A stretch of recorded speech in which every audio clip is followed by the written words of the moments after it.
gummy bear.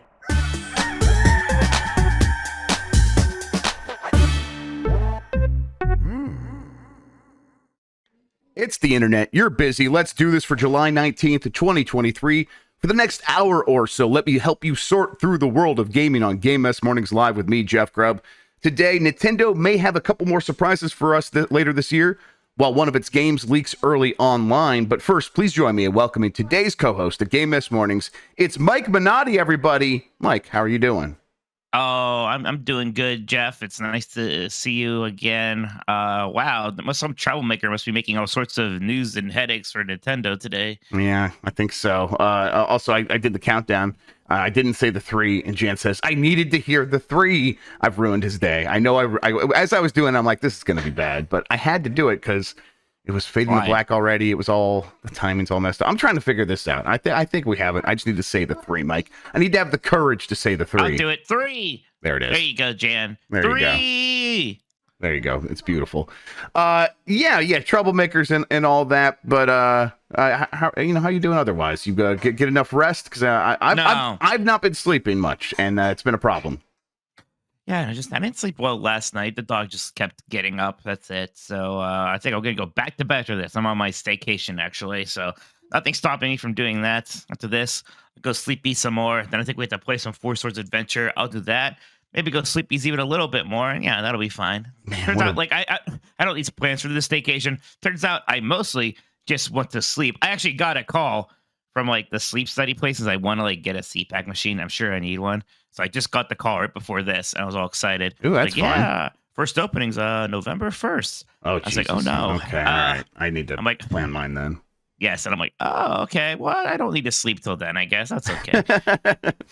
Can I just get illicit street CPAP machines just for myself without having to go to Mexico, Tijuana? A Tijuana CPAP machine sounds like a good plan. Yeah, isn't it just I bet you got a computer fan and attach it to a tube and just put that in your mouth. That's probably basically what that does, right? Yeah, with the scuba mask. Yeah, I think so. Yeah, that's all you need. That's a good idea. All right, we'll make that happen. Let's get into this mess, but before we do, let's explain what we do here. Most weekdays, I, Jeff Grubb, will help piece your gaming life back together. That includes breaking news and maybe even some of our own original reporting. For all these topics, I'll get the input of a bona fide expert who will make me look smart. If you are watching live on Twitch, welcome. You can always listen to the show later on podcast feeds by searching for Game Mess Mornings or find the RSS on giantbomb.com. You can also catch the show later with chapters and timestamps on YouTube. Hello, YouTube. Okay, we have a lot to get into, so let's start the morning mess with Microsoft and Activision Blizzard delay acquisition and push for UK approval. This is from Michael McWhirter and Ollie Welsh at Polygon. Microsoft's $69 billion acquisition of Activision Blizzard, the publisher of Call of Duty, World of Warcraft, and Overwatch, has been delayed past its July 18th deadline. The company's announced Wednesday. The deadline has been extended until October 18th as Microsoft and Activision negotiate with the UK's antitrust regulator, the Competition and Markets Authority. The CMA blocked Microsoft's buyout of Activision Blizzard in April, arguing the merger would lead to reduced innovation and less choice for UK gamers over the years to come. This is not too surprising. We kind of knew this was going to happen. This has always been in the cards that they would renegotiate if it came to it. They've got everything else lined up for the most part, except for the UK. And there was definitely talk of them doing an in-run around the UK and just cutting them out and doing something that would have enabled them to close the deal and then sell off any of their rights in the UK and just sort of run that stuff from Europe where they did get approvals. They are close enough, I think, based on this. They're assuming that they're going to be able to make this happen. It just needs a little bit of extra time. And what this does is by putting it after, putting it in October, it also puts it past that any of the FTC court stuff that's still going to happen in August, I think, or August or September.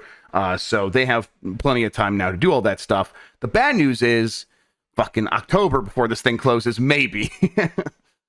Yeah, that's the part that terrified me. That's not that's just them being cozy and comfy with the end date. So worst case scenario, we're not really expecting this to drag out till October, are we? Yeah, I think it's probably not going to go all the way out to October. I was kind of hoping for maybe Tuesday. Yeah, I was hoping yesterday we would just get the news that it closed and that's it. And then at that point, whatever happens with the UK and all that stuff, that's their problem. and we can like check on it every couple of months instead of every goddamn day. But it's yeah, they have until then if they need it, but I think you're right that it'll probably close before then. It seems like what's going to happen with the CMA in the UK is that Microsoft is going to present a new deal to the CMA and say, hey, this addresses all your concerns about the cloud stuff. What now? And then the CMA is going to be like, we need to investigate this and we're going to research it. And that's what's going to take time. And the judge, the Microsoft and the CMA went before a judge in the UK on Monday. And the judge was like, just take care of this. Just close it. Just do something here. Just figure it out. And the CMA is like, no, if they have a new deal, we need to investigate it. So the CMA is sticking to their guns on that.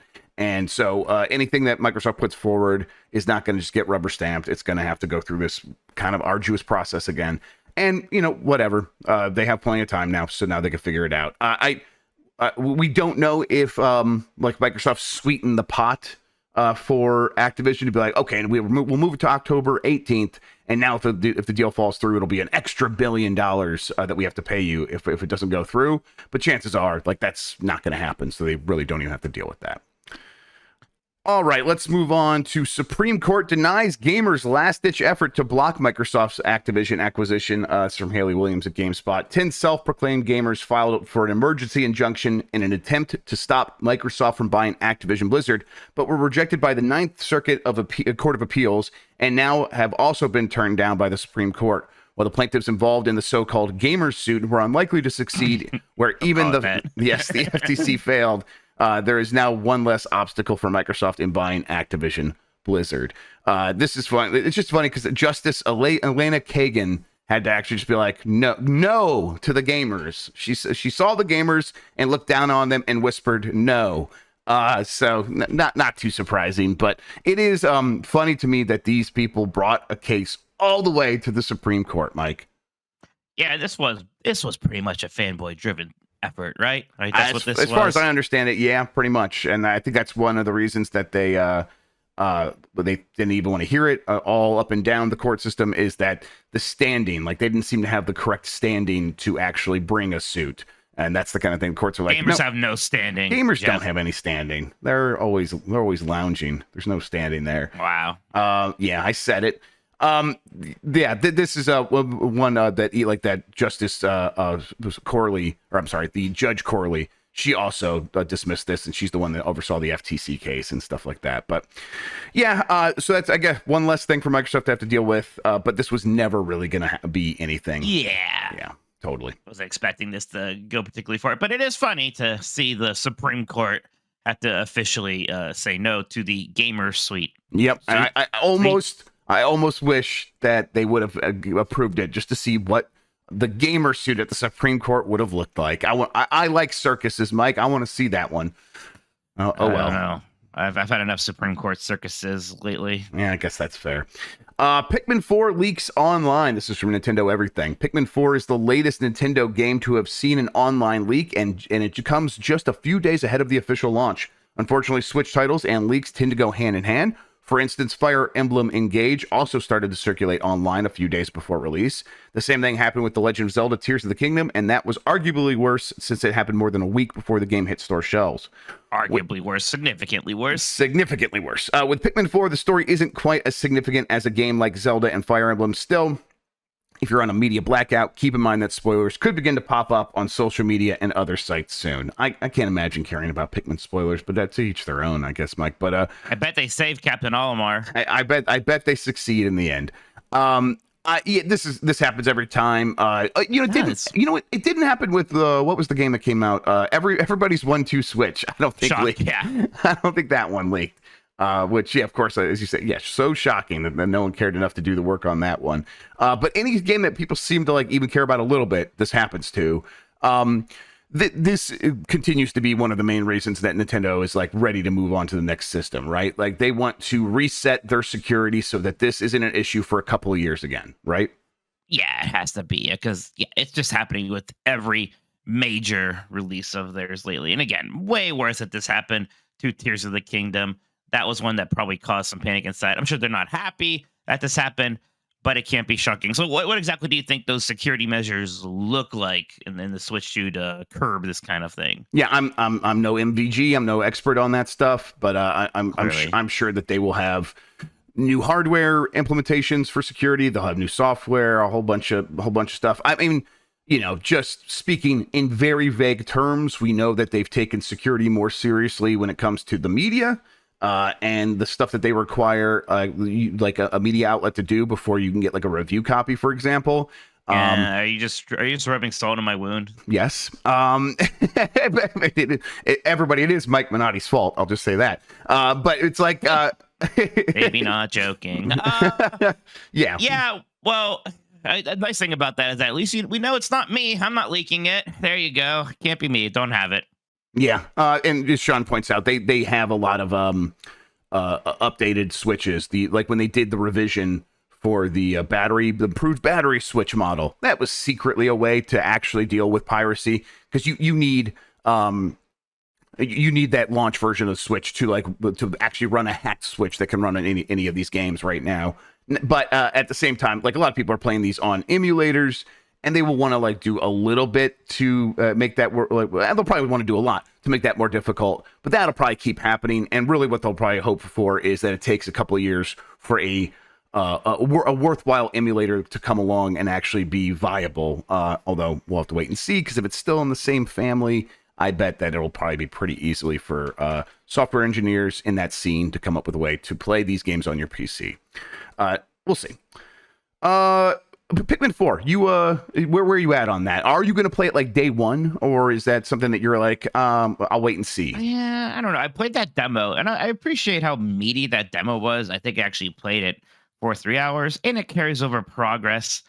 Like I was enjoying myself. I think I am still in a little bit of I don't want to say I don't get it camp with Pikmin, but I get it and I like it fine. I don't know if it really excites me. Maybe I want to play more, get deeper into the loop. There was like a bit of a slog of a start to the game. A lot of like, we're going to stop the camera and everything because we have to explain another system. And I get it. There's quite a few systems to explain here. But I found that obnoxious. But like the loop does get going even in that demo, and it was fun. I'm also having a lot of fun just playing Final Fantasy V Pixel Remaster now, and kind of would just rather probably keep playing that. So we'll see. Yeah, Sandwich Jones in chat says, and I think you're kind of alluding to this as well, play the demo now and get that tutorial out of the way. Yeah. So that when the game is here, you can just go right into it, because your save does carry over, and that seems to be ideal. Because you're right, like they do stop you pretty frequently during that demo to tell you what's going on, and that's never great, and kind of frustrating. And seems to be, something that Nintendo gets away from, and then some of their games they still don't. They still come back to it. Yank it right back. All of a sudden. Yep. Miyamoto was quoted this past week in an interview, I guess, talking about, hey, he doesn't really get why people don't really understand Pikmin, and he doesn't get why they think it's hard. I guess some people think it's hard. I wonder if that second part there is because of the day-night cycle, and anything with a timer saying, hey, you got to get stuff done now, it stresses people out a lot and turns some people off. Because I mean, I think that's the kind of stuff people don't want to think about. That they just want to think about having fun, and when it's like, oh, you got to work up against the timer and get stuff done in a certain amount of time, it just kind of removes some of the fun for them. But although I think that's a good part of the loop, it's something you have to learn and not just obvious at start. I don't know, what do you think?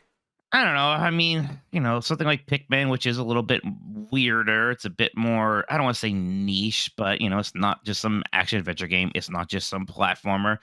It is just going to probably have a ceiling about how many people it can appeal to, as opposed to a Mario or a Zelda. Now, for Nintendo, that ceiling can still be 5 million copies or more on the Switch right now. So, it's still fine. Yep, absolutely. Enemy Mouse in chat also points out switching characters is stressful for them. Do you feel that, or is that like something you've played some RTSs in your time? Moving between different units probably isn't too stressful for you, Mike. What do you think? Nothing stresses me out, Jeff. That's right. You're just stress-free. You're just all serotonin, no dopamine, just constantly a chill dude. That's what we all say about you. Yeah, the hair just fell out for funsies. I was just so happy the hair just decided to peace out. Yeah, you're like, no, I don't need you. Peace out. Exactly. I don't need you anymore. I'm completely warm up there without you. That's how fucking happy I am. As someone who's loved Pikmin, I am kind of in disbelief that we're getting a Pikmin 4. Like, that is still where I'm at. I'm very excited and happy But it's hard to believe a little bit. It's like Pikmin 3 Deluxe was such a refined version of that idea. It's like, well, I mean, what are they going to do? Are they going to change things up? Or is there going to be some new thing? No, probably not. So we're probably not going to get another one of these. And that's fine because Pikmin 3 Deluxe is so good that it's one that I can go back to every couple of years and be like, oh, I'm back in that loop and I feel it. So Pikmin 4 coming, it's like, oh wow, this is a big surprise. And I think reviews dropped, and maybe we can end this episode doing a review roundup. I'm gonna sneak a peek right now. Yeah, I'd appreciate that. Let me know if you find enough reviews for us to do that. I do have enough reviews for us to do that. All right. Well, in that episode, Mike, remind me. Okay. New Borderlands collection. We can also do it now. We are talking about Pikmin. All right. The Pikmin 4 review roundup. I don't mean to take charge here, but I need the help. I don't see why we have to tease the people. I need the help. I could do it right now. Yeah. What's happening over there on the old Metacritic? I know we play a game where we guess, and now I'm curious because I feel like one of us might have guessed this right on the nose, but. Jeff Grubb, the average review score for Pikmin 4 on Switch with 65 critic reviews is an 88. 88? That's really high. That's very high. That's pretty high. Yeah, I will say with a notable, slightly lower score here is from GameSpot that says the story, like most of Pikmin 4, is gentle and unobtrusive. It's all very agreeable and sweet, and there's a certain gratification that comes from directing your little army of plant people to gather treasures like fruits and Game Boy Advance cartridges.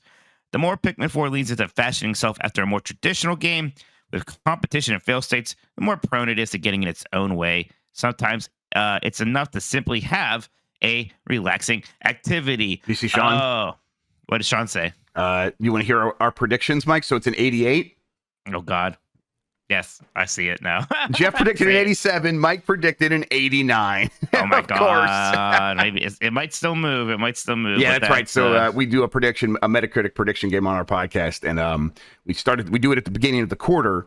And we don't do the results until the end of the quarter. So if it has until then to change. And if it goes one way or the other. Tell you what, I hope it's good enough to earn that 89 and you get the points, Mike. I'll be honest. I'm a big Pikmin stan. I want it to do well. There, Mikey can always use a win. Eurogamer gives it 100. Says Pikmin 4 fills itself and your time with a rich array of things to do, things to find, goals to chase, and places to explore. It may start slow, but when it all comes together, it really does sing. And then a Screen Rant with a 90 says, in a year with dozens of game releases on a massive scale and scope, it's easy for a relatively calming game like Pikmin 4 to be overlooked. But Pikmin 4 is a fantastic reminder that sometimes games that are simply charming, cozy, and small can still have a massive impact. Jeff, I'm seeing the word cozy a lot here. Oh, no. You know how I feel about these cozy games. Mike is a cool dude. He's allergic to cozy and sweet things. I'm a tryhard, damn it. He's just such a bro. Gonna put on my leather bandana and play cool dude stuff. I mean, it is cozy in that the characters are nice to each other, I think, and that I like that. Yeah, I mean, cozy, I don't mind cozy aesthetics. Sometimes these cozy games, it's walk around and write in your fictional journal and talk to a character about your feelings, and that stuff's fine. And nothing has any textures on because it's just it's all pastel. Pikmin 4 is I won't say a real video game, but it's very video gamey still. Yes, it definitely is. All right, let's move along here. Thanks for doing that, Mike. A new Borderlands collection is apparently on the way. This comes from George Yang at GameSpot. A new collection of Borderlands games could be coming soon, according to a new rating. This time, the rating comes from South Africa. Spotted by Gamatsu, the Film and Publication Board of South Africa published its classified list of games for April 2023. It includes a listing of Borderlands the compilation, Pandora's Box for PC and consoles. The May 2023 listing is notable because it includes Lego 2K Goal, the game, which was the game was leaked last month when the Game Rating and Administration Committee of Korea rated it, despite no official announcement yet. Similarly, there also hasn't been an official announcement for this apparent new Borderlands collection. As for what the collection could have, the first Borderlands, Borderlands 2, the Borderlands, the pre-sequel, haven't been ported to PlayStation 5 and Xbox Series X and S yet, so those seem to be the most likely candidates. After all, Borderlands Legendary Collection launched in 2020 for Nintendo Switch and has those 3 games. The most recent games from the Borderlands franchise are Tiny Tina's Wonderlands and New Tales from the Borderlands, which were both released last year. Yeah, I was like, there was a Borderlands Legendary Collection like a couple years ago, right? How do they really need this? But I suppose putting those games all together, maybe with Tiny Tina's Wonderland, putting that back on the shelf for PS5 and Xbox Series X and S, that makes some sense, right? Yeah, I guess so. Why not? Any kind of collection with the good one, aka Borderlands 2, might not be a bad thing. Yeah, and people, there are people who play Borderlands as in like that's their game.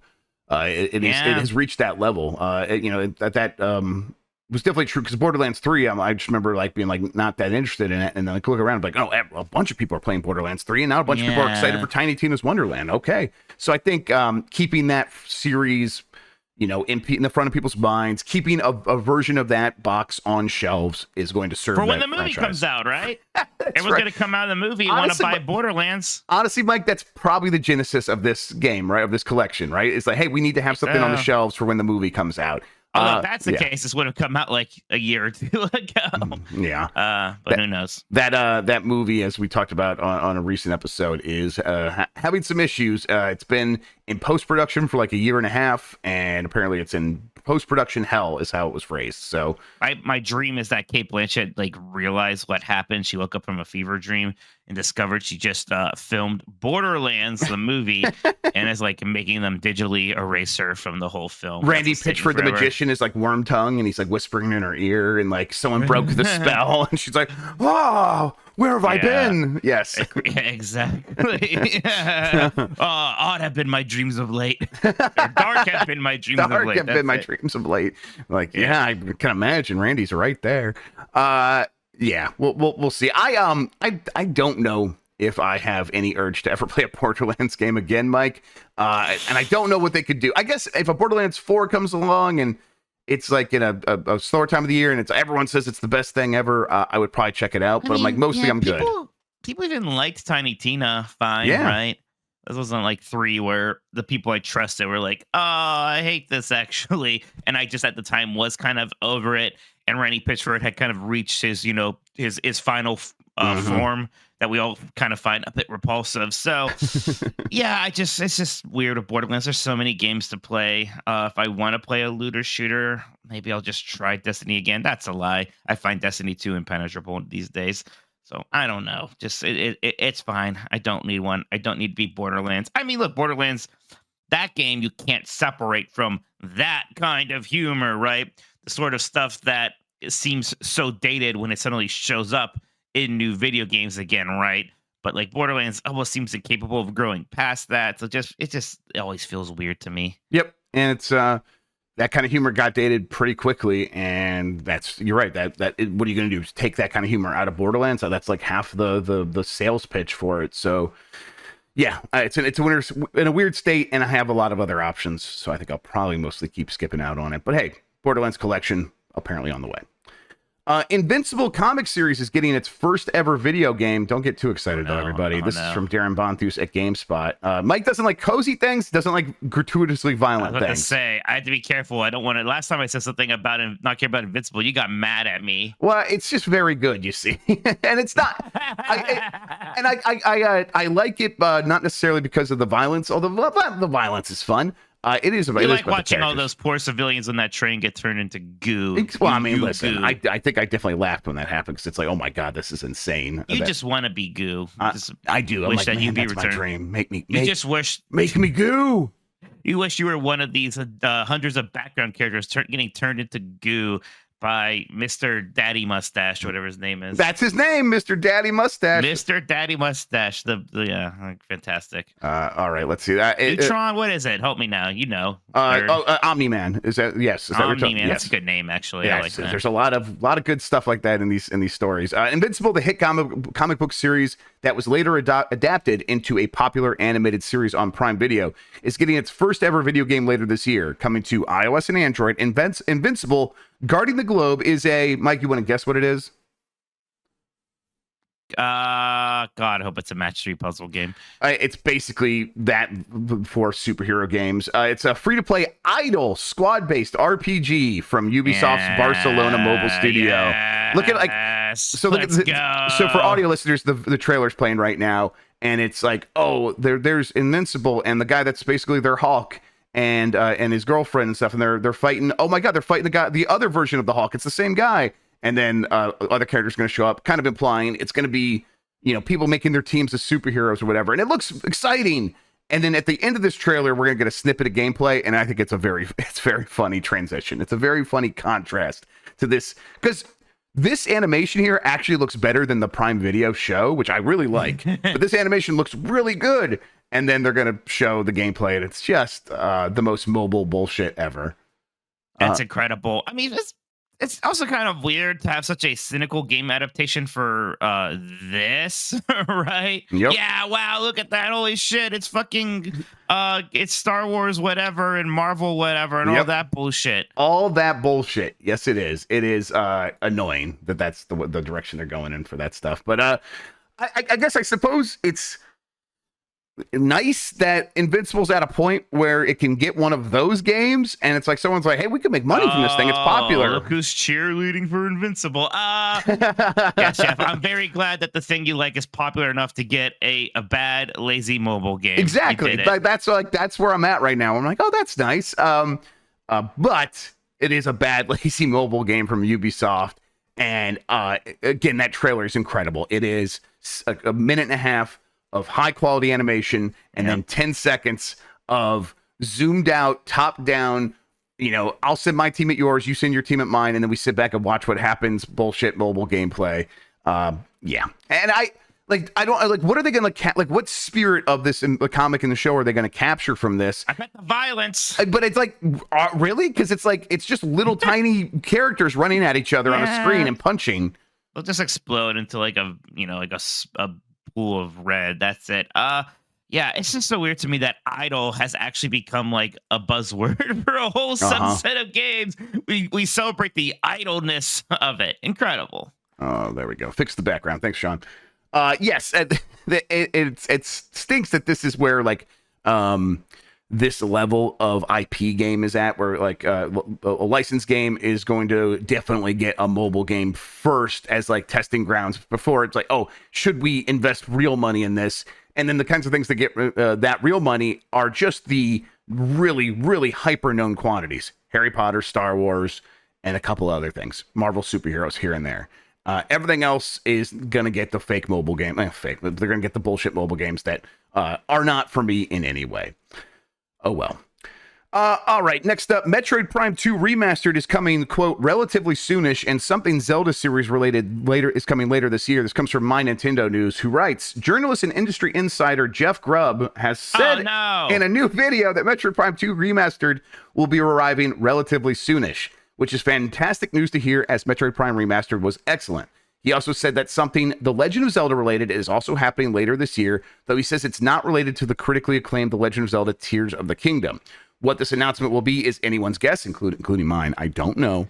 But it seems it won't be downloadable content for The Legend of Zelda Tears of the Kingdom. There could be that. I don't know that either. I'm just that there's something else happening. Here's what was said by Jeff Grubb. Metroid Prime 2 Remastered probably is coming out relatively soonish. That is happening. That probably is happening relatively soonish. This next phrase, I'm afraid to say, so I might not actually say it. Listen, I don't know what it means. I'm going to tell you what they told me. And if you take this yourself? And you spin it into something else, everybody, it's on you. Okay, it's on you. It's going to be mostly what people want, right? It's going to have the modern control. Oh, now they're switching to this or to the Metroid thing. Yeah, I am quoting myself. That's what I basically was trying to set up caveats for the Zelda thing, because I don't want people to go and just immediately assume the thing that they've been wanting from Zelda, other than Tears of the Kingdom, is definitely 100% happening, because Jeff Grubb said something. I don't know what is happening. I shared all the information I have with everybody so that you could speculate alongside me if you want. Yeah, I think we're done doing fun Betsy bets about when it will happen. Poor Jeff's hair is just starting to grow back nicely now. Exactly. Yes, we're got the wave again. We got some waviness back in there, and we'll see what happens. But I mean, I guess it's a little surprising that they might have some extra stuff, but not too surprising, because they are going to probably have that other direct in September like they normally have. I mean, that's the plan, according to what I'm hearing, around the time of PAX and their Nintendo event out in Seattle.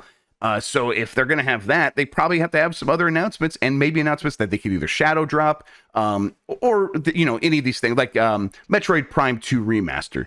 That could be a YouTube and Twitter announcement and saying, hey, you can grab this in the next week or so, especially if it's not as much of a remaster as Metroid Prime 1, which I continue to hear is the case. What do you think? Yeah, I think that's right. If they're happy with how the Shadow Drop went for Metroid Prime 1 Remaster, they could just do that again. If there is any kind of other direct happening this year, I am just going to be curious about the quality of that. I mean, I think it's going to be good enough for me if you just add those controls and some of those options. But man, Metroid Prime 1 Remaster looked so good. It is going to be jarring and noticeable if this is kind of lesser than that, which I know is kind of what you're sort of warning us might be happening here. I'm gonna still hold out hope for some reason that this is going to look as good as that last one. Yeah, it's they remastered these for the Wii, and that added like widescreen and all that stuff. So all that stuff that should be ready, and then it's like their emulator should be able to then upscale those textures and stuff to a certain degree that is looking pretty close to 1080. So I'm pretty confident we're going to be mostly fine with this, as long as those controls and everything and all those options. If like I could press the start button and the options menu looks exactly the same as Metroid Prime 1 Remaster, and I have all those control settings, I think I'm probably going to be fine. Especially once 3 comes around and I can play that with a controller, that's going to be especially good. So hopefully this does happen soon. The timeline, from as far as I'm aware, is it's happening soonish. That doesn't mean in the next couple of weeks, but could be in the next couple of months. So we'll see. Soonish in the same way that this Microsoft Activision deal is going to close soonish. Exactly. I'm excited though. As much as I Metroid Prime is one of my favorite games ever. Metroid Prime 2, I've never beaten or really even gotten halfway through for some reason. I still like it, and it still is certainly enough like Metroid Prime 1 that it's fun and it's good. But for some reason, I always fall off it. Yeah, I think I'm pretty similar. I know I got very far into it, and I don't know if I ever beat it. Oh, look! Can you believe? Lexi, our Sonic was never good friend, also didn't like Metroid Prime Remaster. Feeling better and better about that every day. Good. It is. If someone much younger than me comes up and talks to me about Metroid Prime Remastered, at this point, I'm just bracing like they're going to say they didn't like it. And I'm like, oh, these damn kids. It doesn't play enough like Fortnite for the Zoomers. That's the problem. Where am I supposed to spend my Robux in this game? Yeah. I don't understand. Oh, no. I will not stand for this. I will not stand for this. Well, what's the problem? What's the problem? It's just it doesn't have enough emotes. You can't do the dance. You can't do the what is the string? My main whatever. problem is I can't get Samus to dab. And also floss. She doesn't pretend to be an NPC and ask for cherries. Yum yum. Yum yum. Where's the battle pass? My actual problem with it, and it's like a really fucking dumb problem, is that I get lost in it, and I have this with like older Metroidvanias too. I get lost in it, and my anxiety gets really bad. And it's like when your parents brought you on holidays, and they can't figure out the fucking foreign map. So everyone's in the car and you're like, I don't know where we're going and I don't like any of this and I just want fucking out. I just want to leave and go home. So I wound up being like, I played like 4 hours of Metroid Prime Remaster.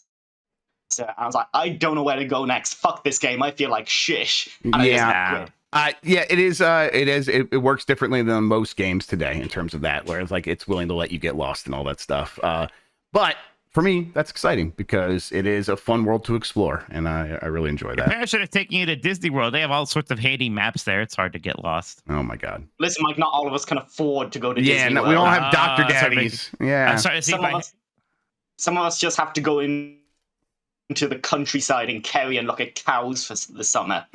Wow. That sounds rough. I was thinking if I had the power to kick you out like Dan kicks me out, but I don't, unfortunately. That's what you get. I'll just leave myself out because I'm... Thanks, Lexi. That'll work too. Unless you start talking about the Overwatch League, and then I'll join back in. All right, fair enough. I don't think that's going to happen. I don't think I have much to say about the Overwatch League these days. Thanks, Lex. It's literally dying, so Anyway, see ya. All right, let's see here. Bluey, the video game, has been rated by the Australian Classification Board. This is from Ollie Reynolds at Nintendo Life. If you've got kids who enjoy watching Bluey, oh, who are you kidding? You watch it, don't you? Then listen up. A rating from the Australian Classification Board has revealed that the likely existence of Bluey, the video game. As spotted by Vooks, the game is in development at Artax Games and will be published by Outright Games. It'll follow the Healer family as they jet off on a holiday adventure to find a treasure hidden by Bandit and his brothers they're years get prior. lost in the wilderness. Yeah, it's going to be stressful. Although I'm completely with Lexi on family trips where the family got lost and everyone got really mad and stressed. That's my core memories of going on family trips. We went to Spain one time. My parents like bid on this trip to Spain in some auction. I don't know how it worked, but we found ourselves in Spain. And we had the biggest van in the entire country. We had a Fiat like bus, basically, like a mini bus. And it could fit like 12 people or something like that. And we had a lot of people with us, so that was nice. But then we had to drive it on European streets and park it in European structures. There was an underground parking structure that we were going to go park it in. And the bus was too tall. And we didn't know until we were already going down the ramp. And it looked like it was going to clear, except for like the bike rack stuff on top. Like there wasn't like no bike, but like, those metal bars up there.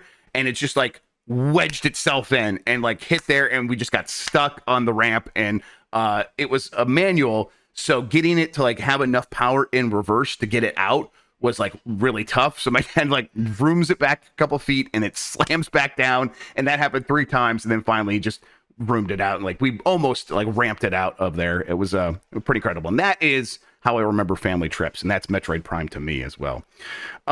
Bluey, you have nieces and nephews. Are they Bluey fans? Whoa, what the hell? I just heard the Bluey scream at me. There it is again. Okay. What's happening? Yes, they love Bluey, and their parents love Bluey maybe even more than they do. But no, they are all pretty big Bluey fans. I know a bunch of new episodes just dropped recently, and they were all very excited about. Stop that! What is that? I'm doing it. It's not me. I don't believe you. Okay, you don't have to blame me. Okay. God. Oh, it's Jan. Probably Jan. Jan, the Bluey stan. That's right. Look at this. Yay, Bluey! Okay, I see you lighting up down there now, Jan. Dim. Bluey, and what's the little sister's name? Bingo. Is that correct? That sounds right. I know there's a new episode about an ant that everybody was emotionally devastated by, apparently. I don't know. My one niece was telling me about an episode where they all go to heaven at the end. So I was like, oh, okay. Oh, so it's science fiction. I see. Wow. I turned Jeff against Bluey. Just like, I want to disappear into the ether when I die. How dare you? And I want Bluey to as well. All dogs go to heaven is horse shit. It's your least favorite movie. Did you find at least appealing that some dogs could go to hell? Yeah, I did. I do like that, actually. That's pretty cool. Yeah, the title's a lie. Yeah, you're right. It's just right there. It's not even a spoiler. It's a lie right there in the title. Maybe not. Maybe they did just all go to heaven, but there's definitely a scene in hell. And then maybe he got plucked out of it. I haven't seen that movie in years, like 20 years or whatever. I imagine most 20 years. Come on. How old am I? 40? Like 30 years. Yes. Yeah, that's the same. I find it weird when you were 20. Like, I would watch All Dogs Go to Heaven. It seems like All Dogs Go to Heaven was like one that my friends would talk about like with a lot of reverence, like, oh yeah, like that. I don't know, so I wouldn't be surprised. We were all kids when that was a thing. It makes sense. I think I care. Like if I'm gonna watch one of those like non-Disney Don Bluth and Company era ones, I'm all about that Land Before Time jive, or maybe some American Tail, especially. 5 Goes West. Yes, absolutely. There's Jan. I bet Jan. I know Jan's a 5 fan. Come on. Yeah. We're all in on 5. A Bluey video game sounds like a good thing. I will probably put this in front of my kids and see what happens. So we know what kind of game it is. Yo, I didn't know that 5 was like a metaphor, allegory for For immigrants, right? Yes. Yeah, I didn't know. That's sick as shit. Hell yeah. Is it even an allegory? He just is an immigrant. That's right. But he's an animal, I don't know Mike. the meaning of allegory. Is it in the same universe as Ratatouille? I'll take my answer off air. Yes, Mike, you're the expert. No, absolutely not. That's Amblin, and then that's Disney or Pixar. So 1,000,000% no. Sorry, Jan. Second question, follow-up question. Secrets of NIMH is terrifying. Yeah, Sigrid is I've never very seen it. scary. I want to watch it. I mean, it's done well. It's a well-made movie, but it's a very creepy, very scary. You know, they just now finally tore down the 50 Goes West like water play area in Universal Studios. Yeah, you told me that. I always the things that stick around for that long, it always surprise me.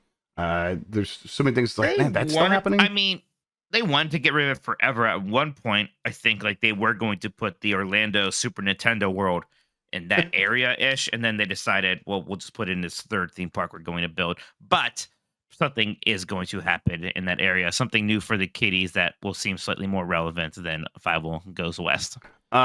Jan says, "Oh my God, 50 Goes West is why I like cowboys." There it is. There it is. Figured it out. All right, Pokemon Sleep is now available in even more regions on iOS and Android. This is from Jim Norman at Nintendo Life.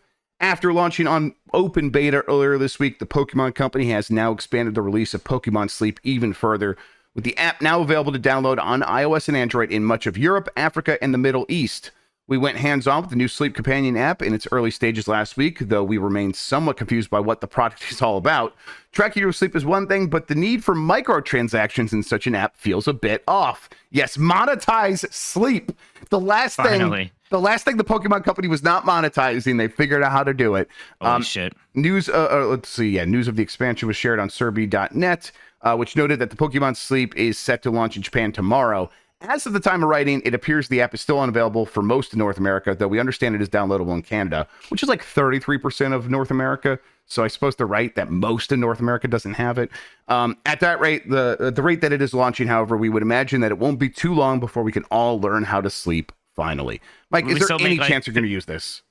No, that's something that's just going to make sleep more stressful if I try to gamify it.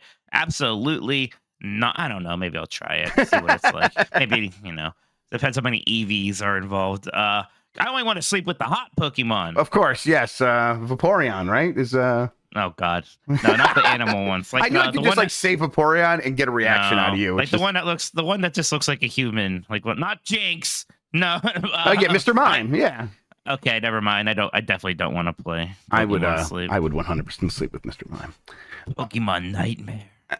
Gardevoir. People in chat are now listing the human-shaped Pokemon they would sleep with, and what have we done? We have messed up this website yet again. Sean was really ready to go with those. He's got like 3.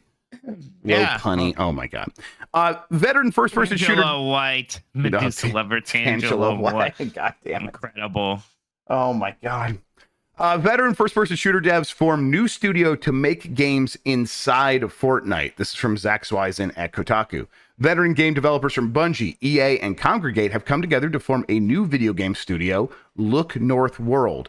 And this new studio will be focused on making Fortnite games. Since Fortnite's release in 2017, Epic has continually updated and expanded the game, adding new content, weapons, and modes like Creative Mode, which let players build their own maps to share online. The most recent evolution came this March when Epic launched Unreal Engine 4 Fortnite, UEFN. This lets people create for free more advanced maps and even deeper games inside Fortnite. This not only makes it easier than ever to create games and playable prototypes, but all UEFN creations can be played seamlessly in Fortnite, providing indie devs a giant audience for the creations. It's likely this ease of access combined with a huge Fortnite audience is what's attracted some veteran game devs. This is something I know that has happened in Roblox, where people have made studios to make Roblox games. I mean, it's happened with Minecraft with its in-game store for the Windows version of that game. I guess it makes some sense, but also I find it a little bit terrifying, Mike, that like people who make games are like, let's just go make games for the company store, and whatever this developer decides are the terms, we just have to accept it. Now, Epic has been pretty good about those terms traditionally. But who knows? That doesn't mean that's going to last forever. And as much as everyone's moving to Unreal Engine, I'm fine with, because everyone uses like the same guitars to make music. Everyone uses the same cameras to make films for the most part. But the idea of making games inside another game as your primary source of income, I don't know. I don't know if I like it. What do you think? Yeah, it's a little odd. It just seems like this like one more step or this one more wall had to get through. I mean, if it works, and hey, if it makes making games easier, which we all know is stupidly difficult, then that's something I do get it. I like, what is the state of these right now? Because this feature is pretty new. Has there been any like breakout hits on here yet, or is it mostly been goofy things like I recreating 1-1 from Mario? Well, it's their version of 1-1 is recreating the first version of the Fortnite map. Right, which apparently you're only allowed to create Yes, the that's what first Nikki told version us of on it. Bombcast yesterday. It's like you can only do that if you do any of the other updates. They won't let you do that. Weird. Yes, very weird. I don't know if there's been any breakouts. Like I know like Roblox has that like raisin egg game that is massive like and a pet store thing. Yeah. yes, and like the stuff like that is like has hundreds of thousands of players every day or more than 1 million or something like that. It's crazy. I don't think Fortnite's like in-game games have breakouts like that, but they clearly are like on the precipice. Something probably will break out. Fortnite still has a lot of players, so something like this will work.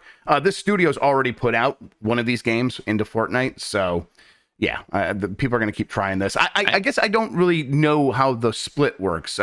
If you buy V-Bucks and spend them on these games, you get a slice of that. I don't know. That's how it works in Roblox. Man, it'd be incredible if the split was bad after all that stuff that they went through with Apple over there. Mm-hmm. I mean, it's like I like Fortnite. I'm not playing all the time, but when I do get in there, I'm like, yeah, I just kind of want to play Fortnite. Actually, I guess it's possible for one of these to take off so much that it can gain a lot of traction. I mean, I remember, Warcraft 3, how big that like mod scene was, and we did have whole actual games evolve from that. That's where we eventually got Dota and things like that. But like that, like the spirit of that feels a little bit different than this. Like the goal here isn't to like create something so big that you could then spin it off into a game. It's already a game here that you're feasibly getting paid for. Zelda topped physical game sales in Europe in the first half of 2023. This is from Tom the Machine Ivan at VGC. The Legend of Zelda Tears of the Kingdom was the best-selling physical game in Europe in the first half of 2023. That's according to information published on Tuesday by market research company GfK Entertainment, which said Nintendo Switch exclusive beat Warner's Hogwarts Legacy and EA's FIFA 23 to the top spot. The data covers sales of box games in Austria, Belgium, the Czech Republic, Denmark, Finland, France, Germany, Hungary, Italy, the Netherlands, Norway, Poland, Portugal, Slovakia, Sweden, Switzerland, Spain, and the UK. Tears of the Kingdom was the best-selling game in 9 of the 18 countries, while Hogwarts Legacy topped the chart in 4 countries and FIFA 23 in 5. The Legend of Zelda Tears of the Kingdom was released on May 12th and sold 10 million copies worldwide in its first 3 days, according to Nintendo. Nintendo is popular everywhere. It's not quite as strong in Europe as it is everywhere else. So, but with a game like this, that seems like it's changed. It seems like people show up for Zelda and for Nintendo for these kinds of games, and no matter where they are. And but even that said, I'm a little surprised that it beat Hogwarts Legacy, a game that had a little bit of an advantage in terms of time on it. But it's not like the most surprising thing in the world. What do you think?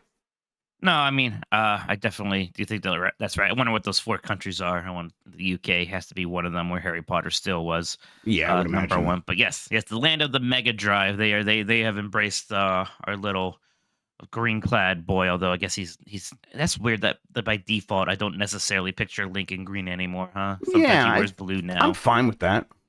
No, I'm very mad about it. I can tell you're like that's why I said it. I can tell you're deeply upset. Back in my day, Link only wore one set of clothes, and we liked it that way. But no, I mean, this isn't hugely surprising. This is a giant game. The last one sold ridiculously well. This one's selling well. It's going to be interesting to see where those numbers are for this game when we get like Nintendo's next financials. Yes, and I bet that game has sold even more than 10 million copies in those first 3 days. All right, we have the poll from Monday. I'm going to bring that up after I center it here. Oh, Octo's right. I should have said custom maps for Warcraft 3, not mods. That's correct, technically. Thank you. On Monday, we asked, are you going to spend time playing older Call of Duty games if they get added to Game Pass? 55% said no. 45% said yes. Mike, I count myself among the yes. I'm ready to go play some more older Call of Duty games. Well, you used to love like those original Modern Warfares and stuff like that. I mean, I think a lot of people have a favorite, and if all of them are suddenly available at once, and I think we know like which ones are generally going to get some foot traffic at first. There's going to be a lot of excitement to go back to those, at least for maybe a month or so, and see what that is like. It'll be kind of this exciting initial push, and then they will be there forever, and it'll be kind of cozy, dare I say it, for some people, as cozy as military war crimes can be. It'll be cozy for some people to go back there and remember their natty light Cheeto crested days of yore. It's a beautiful time. Yeah, I think I'll check those out. I already own most of them. I don't know if I own most of them digitally. I guess I could look at that. Jan's asking, he's asking Chad if you should play Ocarina of Time or Majora's Mask first. I feel like Jan will like Majora's Mask more for some reason. It's weird. Yeah, if you're playing the 3DS versions, you definitely play the 3DS versions of both. Ocarina of Time was like such a quintessential Zelda game, so I don't know. Yeah. I think either way you'll be happy. Jan, I really would just go play Link Between Worlds first. Yes, that's what I would do. That wasn't an option, Jeff. I know. You're always like, well, I'm going to pick A or B. I'll pick C. I'm always like this. I know I did it recently. I can't remember what it was. You're always like this. I definitely did do that. You always do this. All right. Well, I'm just, I'm so different. I got to walk my own way, Mike. That's what makes me so much cooler than everybody else, you see. All right. We have a new poll, but before we get to that, Mike, where are you at? What are you doing? Tell people where to find you on the internet. Find me Twitter, Twitch at Tolko Toe. We're playing video games. We got Connectivity Compadres coming back later today, I believe 3 p.m. Eastern. We're gonna play some. That's the plan. Four Swords Adventures, Jan's a real favorite Zelda game. Yep, there it is. That's very true. He says it every time we get done streaming. This is my favorite Zelda game. Look out for that. In the meantime, the new poll is going to be going up on youtube.com/giantbomb. You could find it there on the community tab, where we're going to ask, are you getting Pikmin 4 this week? Yes, no, and you can answer, I don't have a Switch, if you don't have a Switch. So we'll get to that poll tomorrow. We'll discuss it on Game Us Mornings here on Giant Bomb. Speaking of Giant Bomb, as Mike mentioned, Four Swords Adventures, 3 p.m. today, Eastern Time. That's noon Pacific. And then... what else? We're gonna be doing a Blight Club tomorrow. We have Grubb. We got multiple contractors. We're gonna have Mike in there, Grubb in there. I'm gonna be taking the time off. I'm gonna let him handle it. Yes, of course. I can't. That's so interesting how you seem to be pretty close personal friends with Grubb, that he feels comfortable playing video games in your basement. Yeah, but I don't approve of his methods. We can't be in the same room at the same time, so I'm just gonna let him do it, and I'm gonna go stew. I'll go stew somewhere else upstairs. It'll be fine. So Blight Club will be happening. Look out for that, and then of course we got voicemail, dump truck, and UPF, and all those good things. You don't approve his methods because there aren't enough civilians to get liquified when he fights people. Yes, he doesn't turn anybody into goo. He just arrests them slowly, and I don't like that. I don't approve of those methods. Okay, let's see here. Anything else that we need to take care of? No, I don't think so. I think I just got to say, Mike, thank you so much for spending today talking with me about video games. I really appreciate it. You are welcome. You now have my permission to go back to Betty Bye until Four Swords Adventures. I will do that. And everybody watching, you're the best audience in gaming. As always, thank you for watching. Until next time, have a good one. Take care of yourself, and goodbye.